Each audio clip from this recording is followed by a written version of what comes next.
Hello दोस्तों, आप सभी का स्वागत है हमारे चैनल में। दोस्तों, आज की इस वीडियो में बात करने वाले हैं पॉलिटेक्निक में बेस्ट ब्रांच कौन सी होती है, हमको किस ब्रांच से पॉलिटेक्निक करना चाहिए और कितनी सैलरी मिलती है और सैलरी कितने से कितने तक बढ़ सकती है। तो इस वीडियो में पॉलिटेक्निक की संपूर्ण जानकारी, ब्रांच, कैसी सैलरी, टोटल आपको जानकारी इस वीडियो में देने वाले हैं। दोस्तों, अगर आप चैनल पर नए हों तो चैनल को सब्सक्राइब करना ना भूलिए, वीडियो को लाइक कर दें और इस वीडियो को थोड़ा शेयर करने का प्रयास करें हर एक स्टूडेंट के पास। दोस्तों, पॉलीटेक्निक का मतलब होता है डिप्लोमा। दोस्तों, पॉलीटेक्निक का मतलब होता है डिप्लोमा इन इंजीनियरिंग, यानी आप किसी भी एक ब्रांच में डिप्लोमा इन इंजीनियरिंग यानी उस ब्रांच की आप इंजीनियरिंग ले सकते हैं। डिप्लोमा का मतलब यही होता है।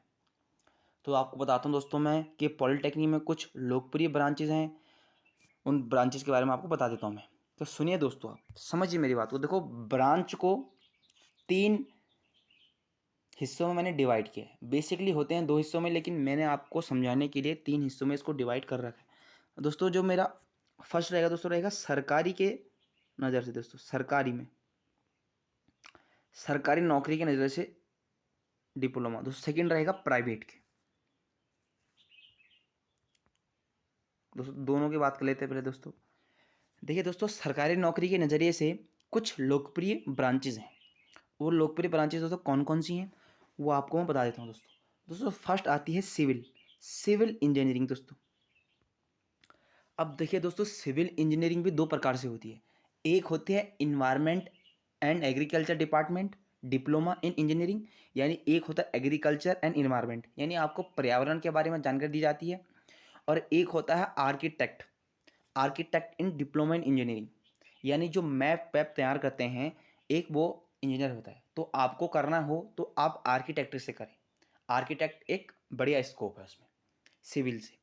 अब उसके बाद बात कर लेते हैं हम सेकेंड जो ब्रांच आती है, वो आती है दोस्तों इलेक्ट्रिकल इंजीनियरिंग।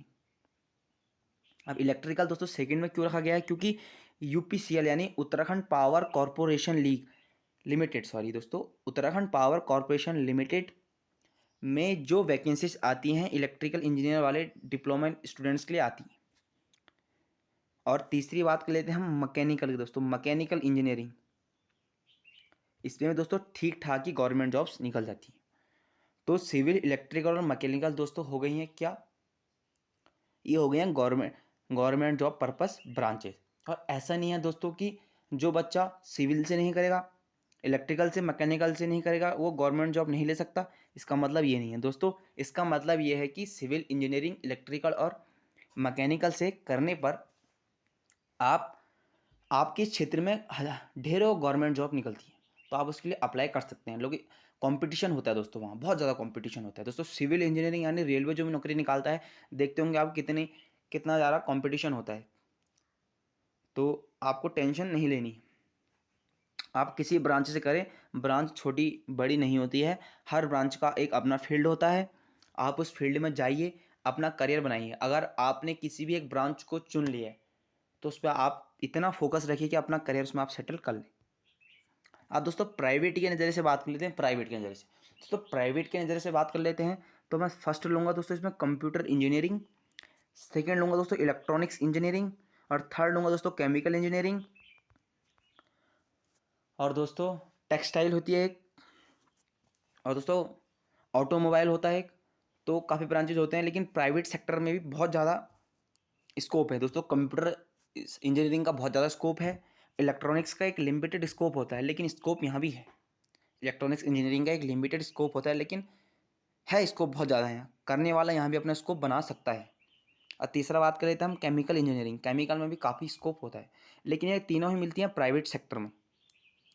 और दोस्तों, इनका मतलब ये नहीं है कि जिस बच्चे ने इलेक्ट्रॉनिक्स से किया है वो सिविल वाले में अप्लाई नहीं कर सकता, अगर वहाँ एलिजिबल है। देखो दोस्तों, नौकरियाँ निकलती हैं डिप्लोमा बेस पर, डिग्री बेस पर और 10th या 12th लेवल बेस पर। देखो, नौकरियाँ निकलती हैं 10th या 12th बेस पर, डिप्लोमा बेस पर या डिग्री बेस पर। तो अगर 10th या 12th बेस पर आती है तो वो बच्चा अप्लाई कर लेगा, इलेक्ट्रॉनिक्स वाला भी, सिविल वाला भी। अगर वो निकलते खाली डिप्लोमा लेवल पर तो डिप्लोमा खाली सिविल वाला ही कर सकता है, इलेक्ट्रॉनिक्स वाला नहीं करेगा, सिविल में निकलती हैं। अगर वो निकलते हैं डिग्री लेवल पर, आपने किसी भी महाविश्वविद्यालय से अगर डिग्री ले रखी है तो आप उसके लिए अप्लाई कर सकते हैं। तो सिविल, इलेक्ट्रिकल, मैकेनिकल हो गया दोस्तों सरकारी नौकरी पर्पज से। प्राइवेट से CS, electronics, chemical engineering, automobile engineering, काफ़ी ब्रांचेज आती हैं जो प्राइवेट सेक्टर में बेस्ट है। तो इनमें भी निकलती हैं, देखो देखिए इलेक्ट्रॉनिक्स में भी निकलती हैं गवर्नमेंट जॉब्स, इलेक्ट्रॉनिक्स में भी निकलती है। आपने एक कंपनी का नाम सुना होगा BHL, भारत इलेक्ट्रॉनिक्स लिमिटेड, इसमें भी गवर्नमेंट जॉब्स निकलती हैं, लेकिन लिमिटेड, बहुत कम, ना के बराबर निकलती हैं। एक सीट के लिए लाखों बच्चे लड़ रहे होते हैं, तो ऐसा होता है, तो कम निकलती हैं, स्कोप प्राइवेट में ज़्यादा है। और ये सरकारी में दोस्तों थोड़ा ज़्यादा स्कोप होता है गवर्नमेंट जॉब की तैयारी के लिए, लेकिन आप तैयारी कीजिए, कहीं ना कहीं आपका हो ही जाएगा दोस्तों। और दोस्तों आप चैनल को सब्सक्राइब करना ना भूलिए, वीडियो को लाइक और इस वीडियो को थोड़ा शेयर करने का प्रयास करें, आपको जानकारी देनी ज़रूरी थी। और अगर किसी बच्चे को अपना ब्रांच पसंद नहीं आता, तो चेंज भी करवा सकता है। आप कोई जानकारी होगी आप चेंज भी करवा सकते हैं, तो आप करवा लीजिएगा अगर आपको उसमें सहूलियत नहीं मिल रही है तो।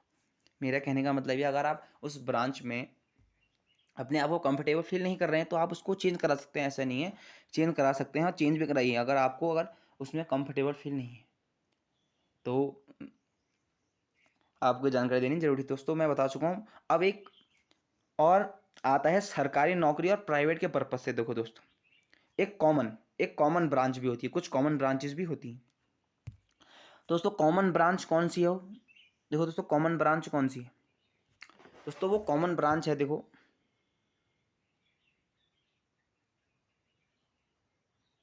जो कॉमन ब्रांच कौन सी है दोस्तों, कॉमन ब्रांच है इलेक्ट्रिकल इंजीनियरिंग और इलेक्ट्रॉनिक्स इंजीनियरिंग। ये दोस्तों कॉमन ब्रांच है। इलेक्ट्रिकल थोड़ा ज़्यादा हाई फाई रहता है, थोड़ा इलेक्ट्रॉनिक्स थोड़ा कम रहता है। इलेक्ट्रिकल में दोस्तों होता क्या कि देखिए यहाँ तो निकलती हैं, देखो पावर कॉर्पोरेशन लिमिटेड निकालता ही है इलेक्ट्रिकल में गवर्नमेंट जॉब। यहाँ प्राइवेट सेक्टर में भी काफ़ी स्कोप है, इलेक्ट्रिकल इंजीनियरिंग में काफ़ी स्कोप है। तो उसके बाद इलेक्ट्रॉनिक्स की बात कर लेते हैं। इलेक्ट्रॉनिक्स क्या होता है कि इसमें प्राइवेट में इतना स्कोप है कि जितना गवर्नमेंट में नहीं है, लेकिन गवर्नमेंट में थोड़ी बहुत कम वैकेंसियाँ निकलती है, गवर्नमेंट में भी बहुत थोड़ी कम वैकेंसी निकलती है इलेक्ट्रॉनिक्स में, लेकिन प्राइवेट में इलेक्ट्रिकल ज़्यादा स्कोप है इसका, इलेक्ट्रॉनिक्स का। तो आप कम ना ले किसी भी ब्रांच को, आप किसी भी ब्रांच से करें, किसी भी ब्रांच से करें, बंदा लड़का टैलेंटेड होना चाहिए।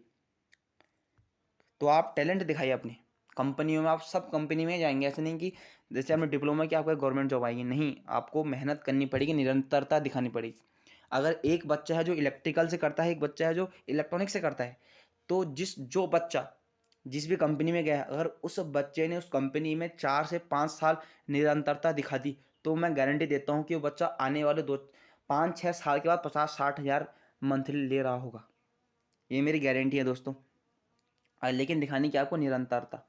4 साल 5 साल आपको निरंतरता उस कंपनी में दिखानी है, उसके बाद आप पैसा खुद ब खुद आपकी सैलरी बढ़ेगी। पैसा एक टाइम के बाद आता है। अगर आप अभी से ही पैसे के पीछे भागेंगे तो आपको नाकामी मिलेगी दोस्तों। अभी इस वक्त पढ़ने का टाइम, आप पढ़िए अच्छे से, और पैसे एक समय के बाद आपको जरूर मिलेगा, और इतना मिलेगा कि आप संभाल भी नहीं पाएंगे उस टाइम पे। तो आप निरंतरता दिखाना, किसी भी कंपनी में जाते हैं, चाहे 15,000 20 प्राइस से जा रहे हैं, चाहे 12,000 20 प्राइस से जा रहे हैं, तो कुछ नहीं। अब थोड़ी सी बात करते हैं सैलरी के बारे में। देखो दोस्तों, सैलरी स्टार्टिंग में होती क्या है, अगर आप किसी गवर्नमेंट सेक्टर में लग गए, सिविल से आप किसी भी गवर्नमेंट सेक्टर में लग गए, तो 40,000 से स्टार्टिंग होगी आपकी, और जाए कम से कम 80 90 हज़ार तक। 40,000 से स्टार्ट होकर कम से कम 80 90 हज़ार तक जाएगी। अगर आप प्राइवेट सेक्टर में लग जाते हैं, प्राइवेट सेक्टर में, तो स्टार्टिंग मिलती है 15,000 12,000 15,000, लेकिन 15,000 से मिलती है, 15,000 स्टार्टिंग है, ये कम से कम जाएगी आप 50 60 70 हज़ार तक। तो 60 हज़ार मान सकता हूँ मैं। कह रहा हूँ ना कि आप अगर प्राइवेट सेक्टर में आप निरंतरता दिखाएंगे, यानी लगातार उसी कंपनी से जुड़े हुए हैं, तो एक बात, वो कंपनी आपको प्रमोट जरूर करेगी।